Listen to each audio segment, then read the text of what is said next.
Some big changes at City Hall and more to come in Temple Terrace. As we've reported, one employee is facing charges after being accused of bribery and falsifying documents in an alleged pay-to-play scheme. Now, council members have fired the city manager for not doing enough to weed out the corruption. So what's being done to ensure this type of alleged misconduct does not happen again? 8 on Your Side investigator Walt Buteau finding out. He joins us now. And a city council member has now gone on record claiming the city manager was at best negligent, and now a plan is in place to take a closer look at other city contracts.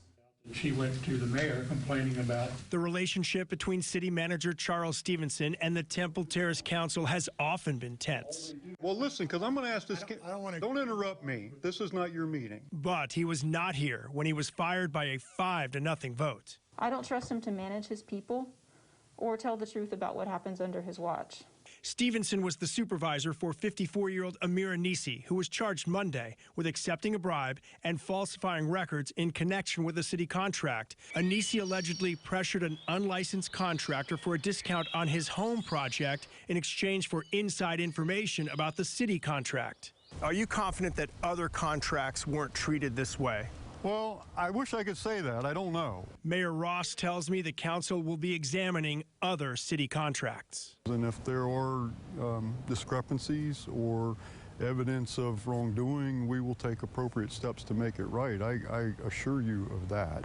The termination of Stevenson does at least temporarily delay Anisi's termination, since the Temple Terrace charter gives the city manager that power. Ross called a special meeting for Monday to discuss what happens next. And I do not believe that the taxpayers should be paying Mr. Anisi his salary to sit home while he's pending trial on felony public corruption charges.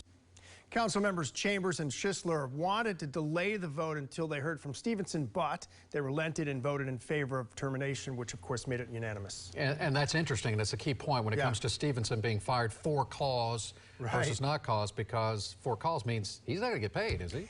Theoretically, he's not going to get paid. Stevenson's contract includes 20-week severance if he's fired without cause, so he theoretically loses that at a savings to the taxpayer, but he can also fight the termination, which he is expected to do, and he will be eligible for accrued vacation and sick time, unlike most of us when we're fired. But he's a city employee, so he gets an accrued. He's been there like 16 years. And he's not talking to you.